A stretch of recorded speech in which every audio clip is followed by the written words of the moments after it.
And so I really believe strongly that it's not just our people and our relationship to the land who are threats to this colonial powers, but it was also our wisdom, our ways of being in relationship, our ways of being in relationship with the world. I'm learning more and more what all of that means, that was such a threat. And if that's the case, then from a colonial perspective, how do you get rid of the way people think, the way people are in relationship? You take away their language, you cut their hair, you change their names, you indoctrinate their minds from an early age and say, you thought this was reality, that's no longer reality. You prayed in this way, you can no longer pray in this way. And in fact, if you do, we're going to abuse you.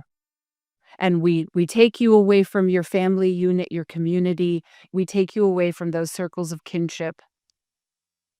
And now we are inputting what reality is. What we have decided reality is, what our wounded, really what it is wounded. The exporting of trauma of the wounded. Welcome to Everlutionary, a podcast about how we can heal and transform with the world. Every episode of my show, we explore conversations around philosophy, science, mysticism, social justice, how we can be change catalysts and activators and mobilize each other to create a world free of violence. I'm your host, Hawah Kasat. Ariel Clark, thank you so much for joining the Everlutionary podcast. I am so happy to have you here. So excited that you said yes. How are you doing today? Oh, brother, it's a privilege. I am doing really well. I feel joy in my heart to be able to be here to connect with you and others. I know. I feel so lucky to be able to bring you to all the listeners. Your work is inspiring and deeply needed in the world. And first of all, just to ground us in place, can you tell us where you're located right now, where you're sitting and where you're coming in from? Yeah, I have the privilege of my feet resting in the land that is Anishinaabe Aki, the land of my ancestors, some of my ancestors. So it's also could be called Nuejang, where the rivers meet, or Michigan is another way, surrounded by beautiful Great Lakes, these beautiful waters, sacred waters. You said some of your ancestors. What do you mean by that? Well, my spirit name is Edwigijikwe, which is both sides of the sky woman. And I carry two lineages. Through my father's side, I am Odawa Anishinaabe Kwe, Mekanakizis, which is I'm an Odawa Anishinaabe woman, I'm Turtle Clan. And then through my mother's lineage, I am Northern European, a mix of various types of European from the north, like Irish and Scottish and English and French and some other things. And so, I'm in this inquiry of at the age of 47, I'm still in the inquiry, which I love, like all these teachers, these like currents of what we get to learn in our lives, like, oh, I get to keep learning from this thing that I keep trying to understand, this being quote unquote biracial, this thing of being both sides of the sky woman. Am I one or the other? And I have this part that wants to be one. And then what spirit keeps bringing me to over and over again, because I guess I really, really need to learn it, is that there is no rigidity like that, that it's all, that it's both, that it's both, that I am both, that Yeah. those hard lines are honestly colonial fixtures. Yeah. You're straddling something that many people straddle, and I am curious how you hold them both, because there is a deep listening that takes place when you are not just, as you said, one, you're not only Anishinaabe, you're also filled with all these other lineages and ancestries. How do you find that coming up for you in your journey as you move through seeing how you work with the planet, with your world perspectives, with how you guide your values in the world? Do you prioritize one over the other? Do you have discomfort or resentment sometimes towards some parts of your own ancestry that you're sometimes working through? I'm reminded, I think I'll enter into this question. I'm reminded of something that a very beloved elder of mine, Pat McCabe, has said about human beings, of this time, that we're in this time of like the triangle, like the time of the power over paradigm and domination.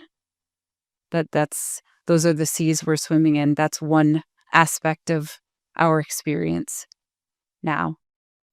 And what I know my heart prays for is for the time of the circle to be what we are swimming in. It's still there.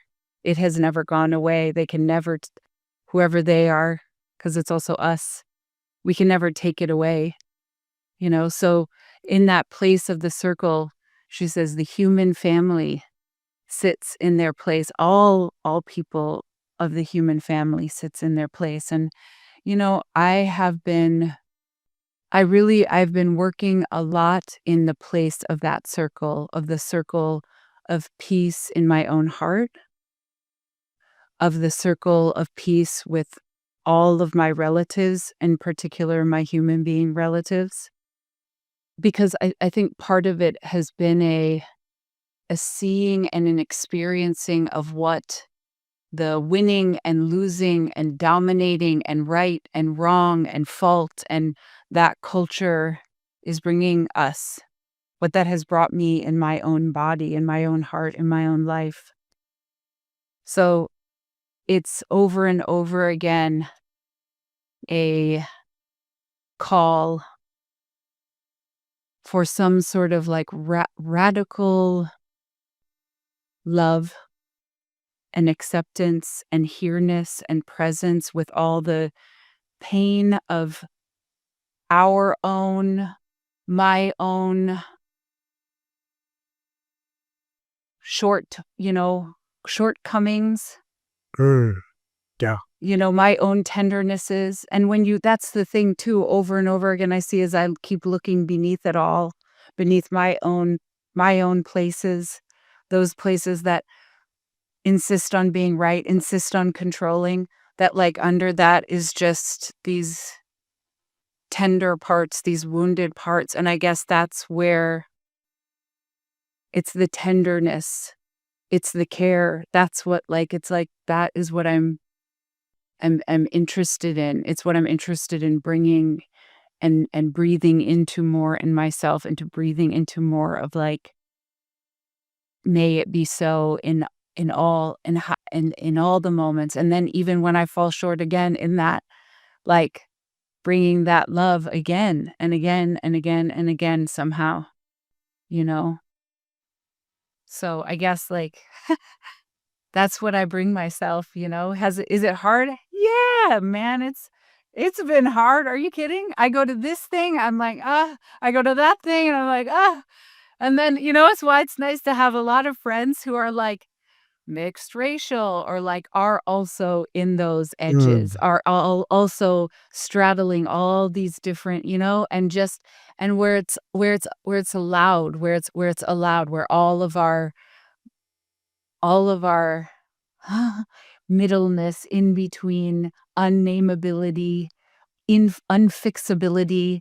You can't fix me in one category or another.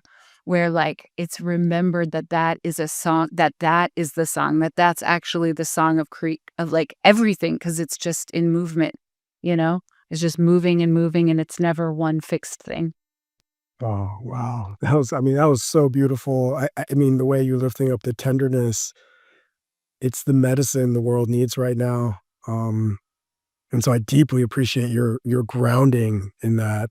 And you said even the word fault came up in part of your response. You mentioned fault, and I think about that a lot in my own life, how we focus so much as humans on placing blame, and we get trapped in the story, in the narrative of like, whose fault is it?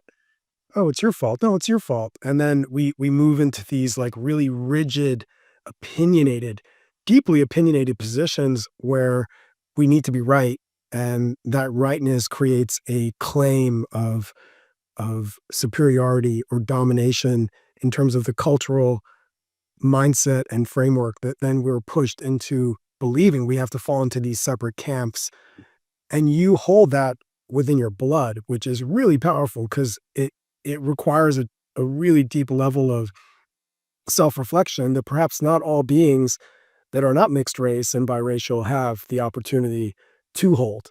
And so I just want to honor that. Like how you hold that is really, it's really beautiful, and it's so important.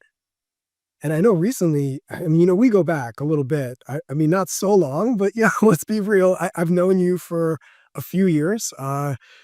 And it's been so wonderful to just be able to see you from afar a little bit, and like just know you're out there in the world doing this incredible work. And I know you've had some shifts in your life recently, and I'm wondering if we could kind of hear a little bit about what revolutions you've had, what changes you've had in your life. Have you found yourself recently moving on a new, different trajectory? Yeah. Ooh, so juicy, so fun. Yeah, let's get into it. Well, you see, it all here, visual aid, okay? Imagine someone standing at the precipice of a journey. That's like all of our lives, you know what I mean? We like get to come into this body and have this experience. And so for me, what I one of the things that I call like my path is the red road, you know? And Mm, I didn't know I was always on the red road. I woke up to the red road about 10 years ago, but I was always on the red road. That's the thing about the red road, is it's always holding you, you know? And, the red road uh is your wait, the red road is something that historically has existed, or this is in your mind, like you created the red road in your Oh, head? wow. Oh, Is this thank part of like Sesame Street? Is this No, no, no. The red road, so for Native people, there's some concepts that are, I would say, sort of like pan-Native. You know, they're concepts that are held across tribal affiliation. So the red road is something that um, people from different tribes will refer to. In Anishinaabe maybe we would say Minoba Matazewin, walking in a good way, or Gege Wingosh, walking the sweet grass path. But, you know, in English, you could say it's the red road. It's walking in a good way.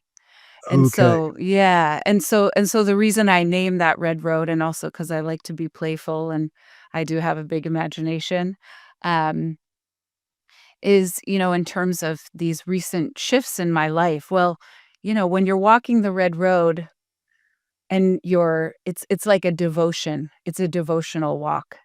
It's a devotional walk to spirit, to humility, to kindness, to respect, to all of these things, you know, to humbling yourself over and over and over again. That's what I have has been my experience, at least, you know. And so it has been the call of the red road that has asked me to continue to shift my life. Like I heard one elder say that as you walk the red road, it becomes more and more narrow, and then it's as narrow as that, you know, on a feather, the point in the middle of the feather, the heart, that it becomes as narrow as that point, and then all Wow, the little feather, like leaves, like those little fuzzy things, are all the prayers. wow, Yeah. Yeah, my wow. uncle told me that. My uncle, whose name is Zungwewe Gabo, which means standing the sound of thunder. Who's a pipe Mm, man. Yep, he's a pipe man and has been a traditional doctor for our people for a long time, and but he would say, "It's the plants, it's the spirits, I'm not doing anything."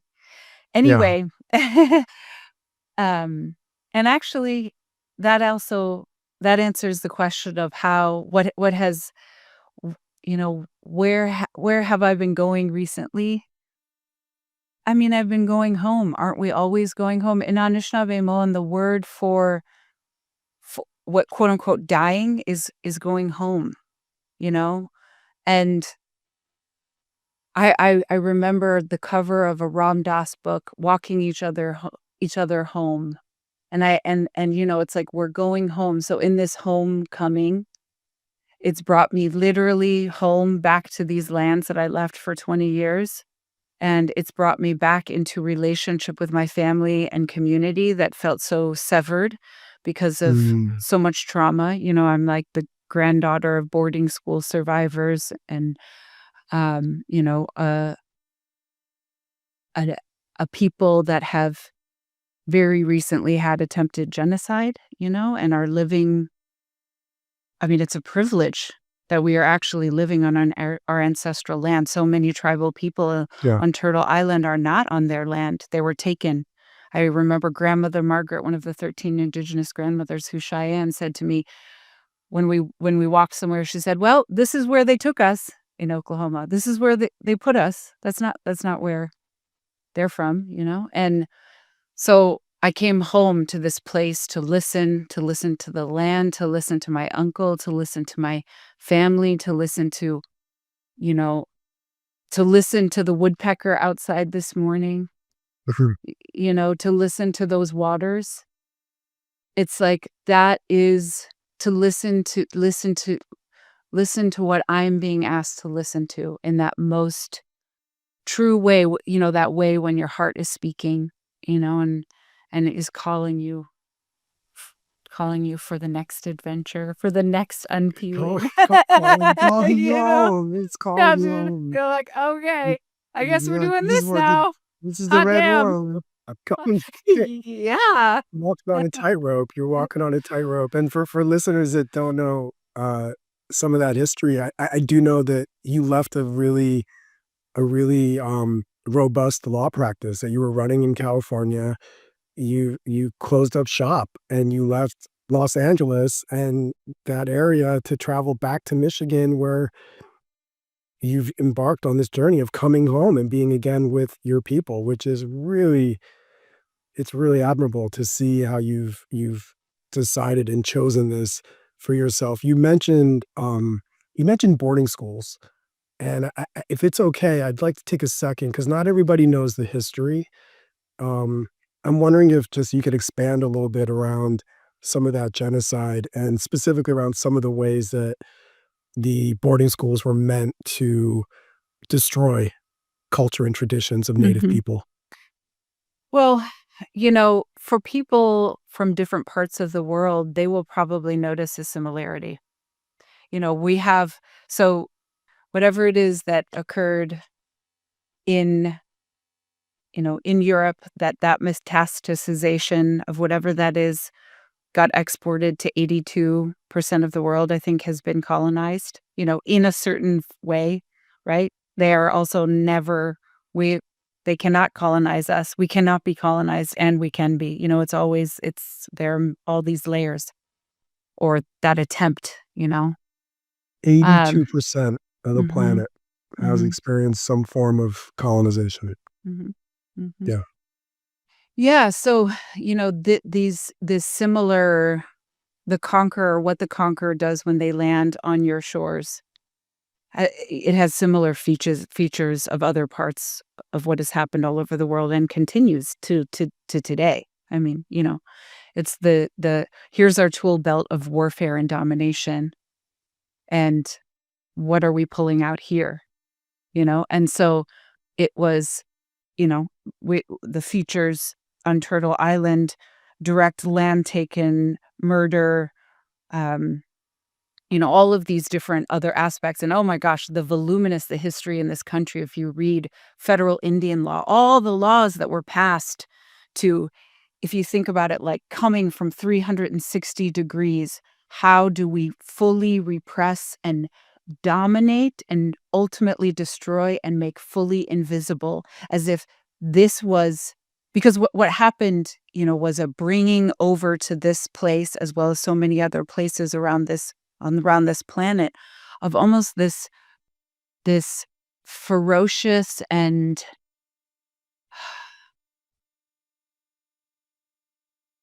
very energetic, we'll say, um, like the missionary spirit. We are inspired. God has given us this vision. God has given us this land, and basically you are in the way of it. And this land and all the attributes of a certain particular way of seeing and thinking about the world. That these animals and these plants, I use these for myself, and they're not alive. It's the anthropocentric resource, quote unquote, that type of a model. And so, I really believe strongly that it's not just our people who were threats to and our relationship to the land who were threats to this way, these colonial powers. But it was also our wisdom, our ways of being in relationship, our ways of being in relationship with the world, our I mean, I'm learning more and more what all of that means, that was such a threat. And if that's the case, then how do you get rid of, from a colonial perspective, how do you get rid of the way people think, the way people are in relationship? You take away their language, you cut their hair, you change their names, you indoctrinate their minds from an early age and say, you thought this was reality, that's no longer reality. You prayed in this way, you can no longer pray in this way. And in fact, if you do, we're going to, you know, abuse you. And Hmm. we take you Yeah. away from your family unit, your community. We take you away from those circles of kinship. And now we are inputting what reality is. What we have decided reality is, what our wounded, really what it is wounded. Mm. The exporting of trauma of the wounded, you know? Yeah. Like separating people, separating children from their families, uh, removing them from their language, not allowing them to speak their language, moving them into boarding schools where they had to learn English, um, destroying their roots, to their connection to their the long stories and traditions that created this culture that was in many ways different than what did exist. There's a concept of property and property ownership and private property that I'm always fascinated about because I know that like I know that we often are made to feel like it's all about ownership. And you mentioned the other animals and plants that we share the planet with. And there's two frameworks. There's two ways we can approach this relationship with other beings, other sentient beings, animals, trees, plants. One is that you're here for us and we own you. You're our private property. This 5 acres of land is my land. It belongs to me. And then there's older traditions that existed pre that that momentum to create private property, which was even part of Europe's traditions. The commons was a part of that. There was like this idea of common property, and it wasn't you couldn't own this part these lands, but it was like common stewardship. And so I feel that that was something that was stripped from the people that were here on Turtle Island. And for those that have never heard of the Turtle Island story and don't know what Turtle Island is referring to, I encourage you to go listen to episode 21 called Honoring Women and Healing Men, where I describe the story of Turtle Island and where Turtle Island and why that is the name given to North America and has been the name traditionally of this land previous to colonization. But yeah, are you you're staying close to these places where Native people are put are pulling themselves back into those old traditions. How do you reconcile that within having to be here in a place where private property ownership is such a big part of how we have to move in the world. Well, I guess I would query that. Yeah, please. So, I I wonder if there I are more than just 2 ways. In fact, I Mm, wonder if there are not just a third way, but many ways that we can be in relationship, that we are already in relationship, that we are not just only in the private property way of thinking. And, I'm thinking about there was a so, for Native people on Turtle Island, it's not like we were always peaceful. I mean, there were horrendous wars that could go on for hundreds of years or longer, and I think about one between my tribe and the Haudenosaunee. For several hundred years, they were warring actually over this area, like kind of like, "Oh, but we wanna have we're hunting here, we're wintering here, it's like, is that seems like a pretty we're familiar with these kinds of conflicts, right? mhm, Okay. mhm, So yeah, we've been in these conflicts, human beings have been in these choice points, these conflicts, and so what came from that after hundreds of years of violent warfare was a treaty, a peace treaty called One Dish with a Spoon, which recognize that we are all sharing the same dish and we all have the same spoon. So it was a foundation of sharing that mm, was what I'm learning. These kinds of treaties, these were revisited. These were really relational points. So it was a commitment not to, I've been practicing law for 18 years, okay? What the Western law is about is it's about a stagnation. It's about a fixation, of fixing something in time. It's about the words and how the words are constructed and pinning people down to this word. Now, there is much flexibility depending on how you're situated and your relationship to a certain type of power, right? But this is what I'm describing with the one dish and a spoon is an alive relational commitment that is necessarily undulating, is necessarily moving and yeah, and alive. And so, the thing is in that, like I think about that aliveness, I think about that, you know,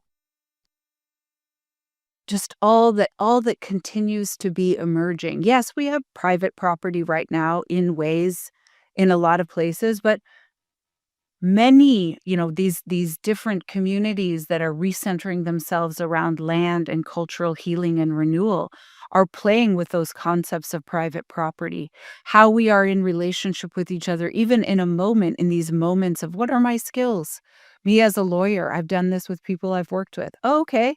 Oh, I really let's trade. Here we have a shifting, a playing with, these ideas of this is how a transaction works. This is what I own and what you own. mm, How do we do it? We do it because we do it. We do it because we're actually free. That yes, these things are, we're swimming in these seas, and at the same time, where is the light coming in? Where is there resonance, between us and what's outside, us and each other as human beings. Like, you know, and just and moving toward that. yeah. Oh, I love that. I mean, thank you for bringing the multidimensional pieces to those perspectives and also naming that there was multiple conflicts here on Turtle Island as well.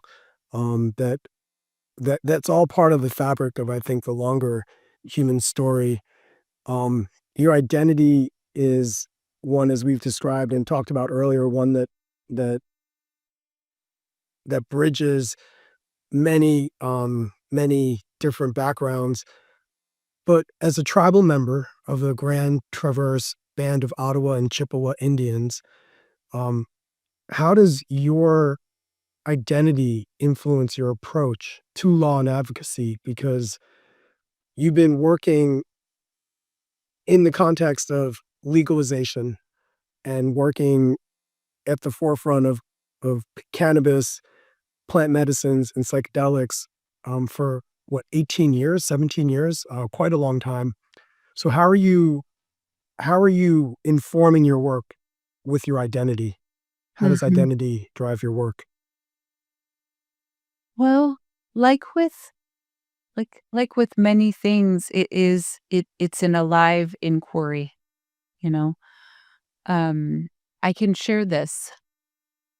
When I was sworn in to practice law in the Western legal system, I had the privilege of being sworn in by Judge Abby Abenanti, who is a Yurok tribal judge and was the first California Indian to be a lawyer. And Huh. she read all the things you're supposed to read that the government tells you to read, "You will uphold the laws of the state of California and the federal government, yada, yada." And then she put that aside and she said all of these other words of, remember who you are, where you came from, your responsibility to be in humble service. And I mention that because spending time with her, spending time with the Dene elder, Navajo, you might know is maybe more familiar word. Um, uh, Chief Justice Robert Yazzie, former Chief Justice of the Navajo Supreme Court, Yeah. um, spending time with him and other lawyers from other cultural vantage points, learning that in Dene culture, the role of the lawyer is to bring the parties back into honjon, the beauty way, that the role of the lawyer is responsibility, that the role of the lawyer does not need to be what the Western legal system and what most law students very sadly are being indoctrinated in thinking, which is the lawyer is some rarefied, outside of quote unquote objective, very important, very right a person, okay? And Yeah, yeah. and the thing is that I don't believe that. I I that's not and more, but I was indoctrinated in I did go to Berkeley Law, but even with all of my resistance, and I worked at California Indian Legal Services doing, like, nonprofit, like, work for, like, low income tribal people in California and tribes, still, that it gets in there a little bit, you know what I mean? And Mhm, so part of mhm. that, it's like I continue to unlearn and unlearn and unlearn and humble and humble and humble, and listen, and then also stand stronger. Because one thing that law school does, and one thing that practicing law does, just like those boarding schools tried to do, and I'm sure there's epigenetic memory in my body, is to Mm, tell me that the way that I think in terms of walking that red road, in terms of seeing things in a relational way, in terms of walking that path of humility, that's not the right path, that there's this other path, that you're supposed to sound this way. This is what smart sounds like. This is what success is. And more, the liberation is standing strong in, that it is both a cultural and a deeply spiritual orientation. And so, like, for example, in advising, when I was working with cannabis folks, it wasn't the legalization that we had today that I envisioned. I didn't imagine, you know, cannabis in 50 million layers of horrible plastic packaging and big mm. companies selling them and advertisements that look like all the other buy things that you don't need advertisements, cotton candy bullshit. That's not what I imagined it to be. Wow. Got it. Really, I imagine something much more community-based, much more natural and healing and good in a way that could balance where people could, yes, make money and survive and sustain, but do you have to make all the money? Do you have Mm, to make all of it, or is there just enough? Is that culture of sharing, of taking care, but, it's that undercurrent of so much fear of the lack of this scarcity that we're still really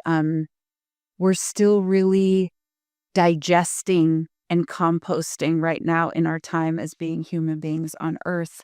And so, it's Yeah, that's not, and with psychedelics, I'm not, it's not legalization of psychedelics. I sit at the questions around ethics, ethics with lawyers, ethics with indigenous people, ethics in relationship to the medicines themselves.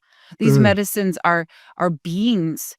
And so, as an Anishinaabe person, what my uncle taught me and others, when you go and you go ask for this medicine, you speak to those plants, you lay down tobacco, you make an offering, you don't take too many. You don't charge for your services. That's very different than what the psychedelics is emerging in the psychedelics paradigm. And, and the all the unseen realms that exist, that it isn't about you. Actually, it's not right, about you. It's the spirits, it's the plants, it's the prayers. So it's the decentering of the human, the decentering of the transactional nature, right? The like being in the like right relationship and the exploration of what does that mean, you know? And that very much informs how I practice, and very much a very experiential, in a way that I cannot possibly convey in words, understanding and almost like a warning that keeps going off in me, around all of this with psychedelics, the legalization of psychedelics, which is like, we can't do it the same way as we have done so many other things. right, Healthcare, right. food products, all these other, even just the concept. I mean, we can, and we most likely will in a lot of ways. But when we do that, do not be surprised at the same harmful outcomes. You isn't that a phrase? You do the same things expecting different results is a form of insanity. And we Yeah, can yeah, dress Nietzsche, it I up. think. Totally, we can dress it up in Yeah. all these different ways, but unless the deeper underpinnings, the deeper looking at ourselves in a mirror, really uncomfortably. And Mm, that's what cannabis, I had a medicine dream about her once, and that's what, she came to me, she was all sexy and amazing, and like I was like, "Oh, damn." And she's like, you don't like, I'm good. Like, I'm still fully here, Like, you can I chose to do this. I chose to allow myself to go through, is what my thought partner and dear friend and your friend Roman Hayford helped to me to define together, as like these twin engines of law and markets. She's like, I gave myself to those twin engines as a service to you human beings, so you can look at yourself. What do you do? What do you do with the mm, sacred? What do you do with the plants when you call yourself awake and spiritual? Or just as mm. people that are trying to heal people, Yeah, and as a service to the other relatives, those other psychedelics that are coming down the way, she said. right. I did that for that, so you can see that. And so, like, what are you gonna do? You know? Yeah, yeah. I mean, I'm blown first of all, I'm blown away by how you just described your vision for what cannabis legalization would have been and how it actually what it has become, right? Which, I mean, is just, I think, fascinating to me because when we're in the midst of working on something really important and we have our vision of what it will look like when it finally happens, right? The criminalization of so many people in the United States in particular, the imprisonment, the prison industrial complex surrounding the industry of cannabis and drugs, in particular, the war on drugs, and then thinking about what it would look like to finally liberate those beings from those caustic institutions and criminalization, but then seeing the commercialization of cannabis as it's now happened, and it is, and then to kind of take that lens and now place it to psychedelics as well, and, like, really being mindful of, like, "Oh, we don't want the same thing to maybe happen to the psychedelics." Yeah, I think it's a really important there, that really points to something very important, which is the wisdom of slowing down, because what catches the plant when it's liberated from these confines? The same system that created it, the same system that creates the harms. you know? And so, like, I've been reflecting deeply actually today on my own life path of Hmm. my own addiction to solutionism. And this is a phrase that I heard the Yoruban philosopher Bayo Akumulafe say, and I was very struck by it.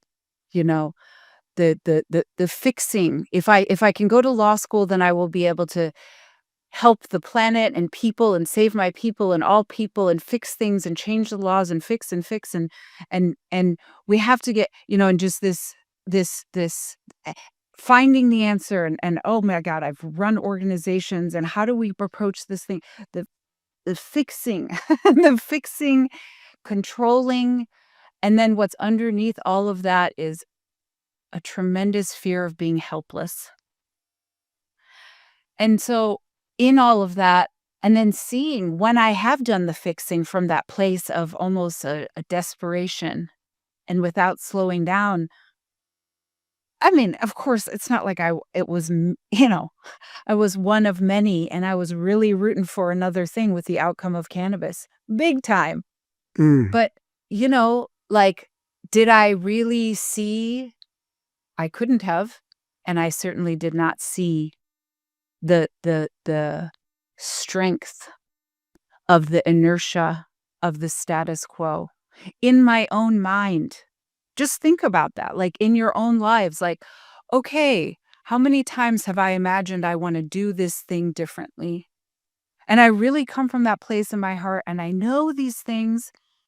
I really know, like, I wanna do that, and I try, and I do a vision board, and I do this, and I no, no, no, no, no. What are the things that we do, you know? And then, Yeah. oh, damn, I find myself doing that thing again, you know what I mean? Like, Right so back in the same hamster wheel. Totally, and Yeah. when we're dealing with the complexity, which I guess is also the complexity, is the truth of the complexity of the internal human psyche, which is Yeah. that there are layers upon layers of layers, and we are not individuals, this goes across time. We were born into it. Some would say our future ancestors are also in these realms right now. The 600, you know, the it's like I mentioned to you before we started talking that an elder said there are not just 6 senses, there are over 300. So, from the perspective of all of the all of the realms, you know, it's just, may I slow down, may I slow down, may I just slow down and notice, may I be really, really, really in the here-ness, you know? Yeah. Yeah. I love that. And we have this journey, and the word psychedelic is a big part um, of many people's inquiry right now. And there's some people that still don't fully understand what psychedelics are, where they've come from, the history of psychedelics. Uh, for listeners, just so you understand the meaning of the word, I know this psychedelic, the etymology, psyche is meaning like the psyche, the mind or the soul. Um, and then delic, like, is to manifest in Greek. And so psychedelic is to manifest through the mind, to manifest through the soul. And plant medicines, indigenous plant medicines, also termed entheogens, they've been a part of time since the beginning, and humans have had deep relationship with plants, and those plants have also been at some point kept and made, prevented from being used. And we could be talking about plants. We could also be talking about LSD. We could be talking um, about other substances that are mind altering, conscious altering substances. And the inquiry that I'm really holding, as well as, like, in this time right now when humans are so disconnected from land, when humans are more and more disconnected from the animals, the rivers, the oceans, as we live more and more inside of our homes, behind our screens. How can psychedelics, how can these plants create or reemerge and reinvigorate our relationship to the interconnectedness which are some of the values that we are missing, in my opinion. This is just my opinion, but like the relationships of the valuing of the earth, where we're not just here to dominate her, we're not just here to conquer, but we're actually here to be in partnership. And I do think some of that um, is is a gift. It's a teaching that is offered through a lot of these indigenous plant medicines. And then for a long time, there's been a access that's been denied through through making these medicines illegal. And this has been happening everywhere. And I'm wondering, just what is your perspective on the arc of our relationship with these plants, and why there's been such a deep desire to prevent humans from accessing these old, ancient, indigenous plant medicines? To answer that last question first, I really think it comes down to control. Ultimately, it's about control. When the Spaniards came over to the Americas, one of their papal bulls, one of their church edicts was basically these these Indian people are eating these plants, and it's bringing the devil. So, and they're having hallucinations, and they're doing things that are basically outside of the control of the church. And so that was made illegal, and people were persecuted for that. Mm, Outside of the control, because one cannot, then the church doesn't have the position that the church sometimes likes to be in, which is the one mediating the relationship between the human and the divine, as if that's separate. Because that's one of the stories that it tells, is that there's a separation there. And so if what, in my experience, what these plants and these medicines seek to unloosen is, one, what is getting in the way of my connection to knowing that that divinity is already here. It's already in me. The kingdom of heaven is within me. It's right here. We are here. The love is here. The kindness is here. The light is here. And I really do think, it's some interesting, um, you know, these different worldviews of a separate worldview being that kingdom is over there. That's when you die. It's when, you know, the look over here for the salvation and the answers, whether it's over here after your life, over here to us as people mediating that experience. There's something about the directness of the experience that mm, these medicines facilitate, because it isn't ever just one answer too, you know? We all have different things that are in the way for us, you know? And so yeah, that's I hope we see that, I hope we see that. I hope we see what's in the way, you know, yeah. to allow That is us to, like, fascinating. really come back. Yeah. Yeah, I mean, in is it's fascinating. I never have heard of it or thought of it that way. I think back to India, and in times in India when there always needed to be the Brahmin, which was the priest caste in India. And how the Brahmins were the intermediary to the prayers and the dialogue and the discussion with God, right? And so lay people needed the Brahmins in order to move into um, opportunities to have communion with God. And in that way, the Brahmins were able to solidify themselves as an extremely powerful class and caste of people that controlled also a lot of um, financial benefit, because when you control that relationship to God, you control the finances, because you have to pay in India to have the Brahmin pray for you. So when you need an intermediary, when you need someone to pray for you, you also have to give them money to pray for you. And this is very much a part of what became, to me, an oppressor kind of caste system that was used as a way to relationship with the supernatural and with that which is beyond. And the way you phrase that, it just made me think about how plant medicines do create a really deep, direct, personal experience with that which is beyond.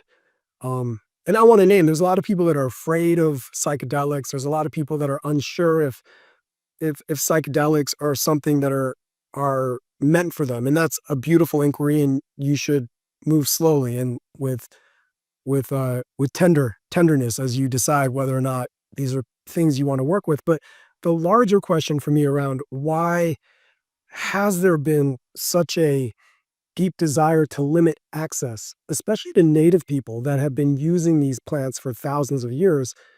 Your response is just really kind of blew that open for me because it it does create an opening in the heart. It creates an opening in the mind where you can see through a lot of the clutter. You can see through the illusion and the control mechanisms.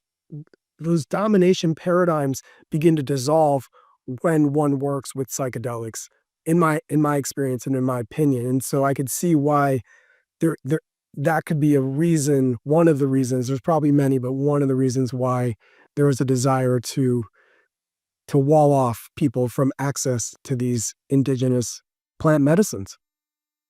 Mhm. Yeah, and you're right to say that they are not for everyone and that, these are very powerful tools and, some use the word quote unquote technologies, it's as the word connotates mind manifesting. There's a lot in the human mind, Hmm. at this time in the seas that we're swimming in. So, to like walk very, very gently, to walk very gently, because it's what some people take away from or the experiences they have can be quite destructive and dismantling. And so to yeah, just to move with gentleness. Yeah. Do you see, are you seeing psychedelics being co-opted by that Western medicine framework? We talked a little bit about that earlier, and I'd love to kind of take a moment to unravel that a little bit. The way cannabis has been commodified and turned into a big commercial business. Are you seeing also Western medicine beginning to take psychedelics? And do you have any cautions for us around that? Yeah. Yeah, I mean, oh, sure, of course, on some level, and I hate to say of course, 'cause I've wanted, I pray, I work for it's almost like harm reduction in that way, business corporate harm reduction. Um, I feel that there is often a lack of imagination, of what could be, of a willingness to sit with all the different attributes of what are we trying to do when we make a change. We're gonna bring this medicine to people. What does that mean in a really, really deep way?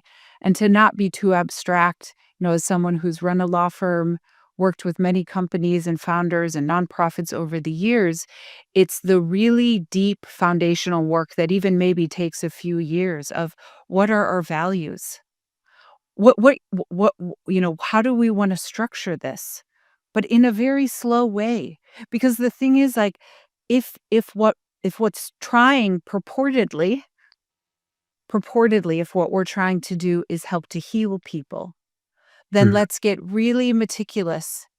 And that means from the business structure, from the leadership, from how we are holding the container of what we are creating. And this comes from probably a different cultural viewpoint than the dominant cultural viewpoint. I come from a cultural viewpoint that how the process is the product, that that idea of the princess and the pea, because I've also seen that over and over again with organizations. If we are not meticulous, and I mean this, not in a rigid way, but in a way that gives space where we allow the places where there are shadows, that where we ask where those are. If we're not meticulous in that, we will just again recreate, we will bring the ill health forward. If we utilize this component of the product that is, you know, harmful to the earth over here, we can be saying we're doing this thing, right? So it requires a lot of slowing down. And it probably, for a lot of people who are in mainstream business, for most, that seems unthinkable. And yet, you see a little bit of that within the psychedelics, some psychedelic companies. And, I really, these are times to imagine what cannot be imagined, what hasn't been imagined on some level, and to make space for that and to be bold and brave, but to be slow. It's like to be everything. So I guess I'm answering it this way because, yes, yeah, this, you know, can we possibly create something different when we are, or that different when this is where we are situated? You know, Yeah. it's hard. It's hard, and just even the mindset of the quote unquote consumer or patient. Well, I want that pill who's used to a Western framework. I want that pill and I'm gonna take it and I wanna feel better. And I wanna feel better right now. And definitely not go through all of the layers of what it may have contributed to the me not feeling better. Yeah. Yeah. And so, Instant solution. We eh, want the so instant pain relief. solutionism. Yeah. Back Yeah. to solutionism. Yeah. Yeah. So, yeah, it's really, I'll say this, Hawa. I was angry about this, because like, I have those attributes where I'm just like, for a few years, I was like, really like, oh, and I was freaking out kind of, like worried, like, "Oh my god, we're gonna do the same thing. No, how can I help? Oh, start the Psychedelic Bar Association, work with lawyers, do this, do that, talk about different types of business structures." I mean, like all of the energy that my being can with all the people that care a lot too, Roman, Yeah. Yeah. others, Yeah. Yeah. and in that I was angry and, and then now it's so interesting. Now I'm like, I guess because I'm sitting in the we-ness more too of it all.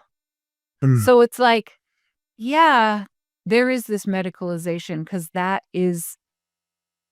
that's what's happening. Yeah. That's what we know. This is how we know to deliver quote unquote healthcare. This is what it is. This is what it is now. So like, okay, so where again, as I said before, where is there space? Where is there that light? Where is there that pull that says, "Oh, this is a place to open up space to do this good work, where spirit is there, where love is there, where kindness is there, where care is there." Yeah. And just getting really like, you know, just getting really here about it, even in all of my work, I guess. Mm. Oh, I love that. I love that. It's such a beautiful reminder. I mean, I, there are so many people that have been receiving benefits. I've got friends that were fighting overseas in the Iraq War that have come back and have been working with mushrooms and a therapist and laying on a couch and have unraveled so much deep trauma, PTSD.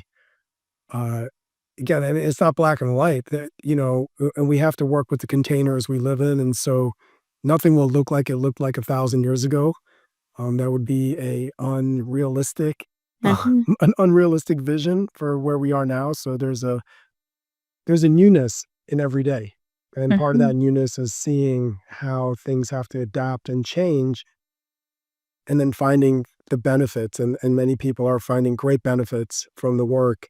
Um, and your work is a part of that great benefit. Looking ahead for yourself, Ariel, like as we start wrapping up this discussion, um, what are your aspirations for yourself, for your future, for the people and the communities that you serve? Where do you see yourself in the next 3, 5 years in terms of of landing and continuing to land your voice into this important movement? You know what's interesting? I never ever thought about myself in the future as a young person. I never imagined what my life would be. I never had plans about any of it. And I think that kind of remains to be true. The real answer is my aspiration is just to listen to the red road, to listen, to serve, to be, to I heard one Anishinaabe elder talk about like to be love. And I know that's a wisdom that many of our elders from many different traditions have spoken about, so just that's it. That's all. That's it. That's Love it. it. The red road. We're walking at that very tip of the feather. Yeah. You just got to kind of walking on a feather. I've got that image in my head now, what it would be like to Right? walk on the tip of a feather. That's kind of Yeah. like what it means to be alive right now. And, Yeah. we're all having to do this delicate dance, delicate balancing. But if Um, we're all doing that delicate balancing, then aren't we all doing it together? And then maybe it's less delicate. Maybe we can all just reach out and hold each other's hand. You know what I right. mean? Oh, totally. Yeah. Absolutely. 100%. And that's the gift of community and the Yeah. power of our communities. Um, any ways that you would love for people to either stay in touch with you? Any work that you encourage people to look into or read about, things that are inspiring you for people that want to learn more and grow more into this area of learning? My work and just me, I'm kind of I'm in a lot of different places, a lot of different circles of community, so there's so much that I could say there. Um that's always a hard one for me, interestingly. I guess what I want to say in this moment is I want to give a plug for water, like legitimately. Please. Like for like like attuning to the water, attuning to the sacredness of the water, that water is life, that water is our life, that all life on this planet cannot survive without water. And so in whatever area people are in, please, ask that question, how can I serve you water? How can I be a part of your cleaning and clearing? And maybe you ask that from the glass first that's on your table, you Mm, know, on your altar, and ask that of other people. Go find the other people who are asking those questions, because it's life. It's life, and there's so much in there, all of our memories as human beings, all of the memories of planet Earth are in that water. The water, I heard that the water that's here on Earth has always it's just the water in different forms. So there's so much wisdom in that too, not to mention just that it is life, that's how we live. So I just wanna say a yeah. word for the water, our sacred Oh, Nibi. thank you for that, Ariel. We didn't even get to talk about the water protector movement. I forgot to even bring that in. Oh, wow. Maybe we'll have to have you come Another back time. and we can do a whole thing on the water protectors. And I know you're deeply in part of that work and continue to be. So yeah, we'll bring you back. Thank you for taking the time. So grateful. You're so gracious, so brilliant. And I've learned so much by talking to you today. Oh, me Gretch, thank you so much, Hawah. I love you. I really appreciate you. Thank you. Thank you for this time and for your work. Really. Awesome. Everlutionary, Transforming and Healing the World is brought to you by me, Hawah Kasat. If you would like to find out more about my story, head to hawahkasat.com and visit social media, where I'm active on Instagram, Substack, LinkedIn, TikTok, and Facebook. Be sure to share this podcast with a friend, and to make sure you don't miss any future episodes, hit that subscribe button on Apple Podcasts, Spotify, YouTube, or anywhere else podcasts are found. Thank you for listening. Stay in touch. Peace.